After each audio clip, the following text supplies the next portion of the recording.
My name is Emily, and I believe to be culturally competent as an educator, it means to understand the responsibility of the social justice in your classroom, as well as embracing the diverse cultures, identities, and communities your students represent.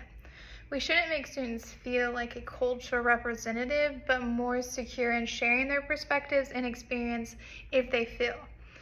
As I read through the cultural competency continuum chart, I found myself falling under the 4 and 5 boxes. There were some characteristics in the box number 4 and the box number 5 that I felt compelled to.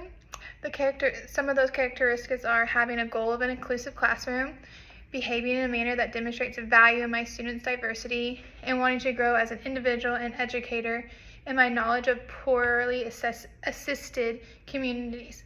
I think the poorly assisted communities don't have as many advocates as they deserve, and when we as educators step into that responsibility, we show our students a helping hand. I believe real life situations in a classroom setting will take me to the next step to deepen my cultural competence.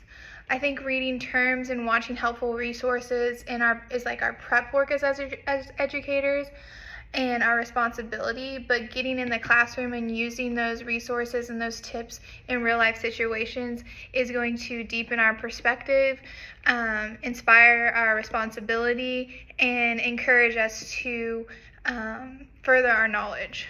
I've currently saved many of the resources that our instructor has provided in this course to use in the future to guide me in this journey. The chart alone will be a great guide as kind of a personal check and balance, and as a perspective check.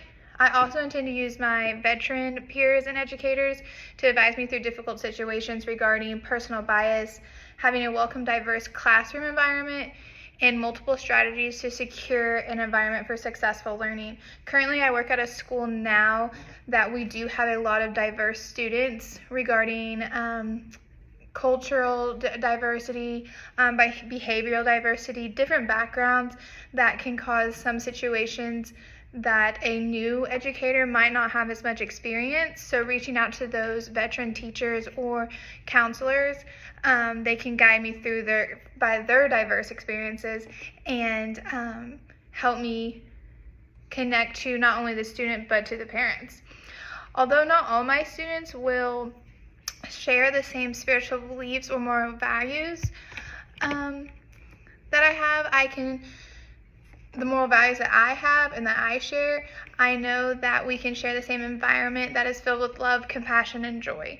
I think that the main responsibility of an educator, besides teaching and getting the skills that they need in the future, is to build an environment that is consistent, that is filled with the fruits of the Spirit, even though that some of those children will not share those values or know those fruits, they will be able to feel them. These fruits of an educator is a display of cultural inclusion in my future classroom. Many of my students will come from different backgrounds and different perspectives, but exercising the respect and value of each of them will result in a powerful connection. My main goal for each year as a future educator is to build respect among all my students. Rather, we have ELL students, behavioral students, the general student. I want them to all find each other's flaws as a way of showing each other grace, but also those strengths can complement each other in building an environment as a classroom family. I hope these answer all your questions, and I'm eager to learn more.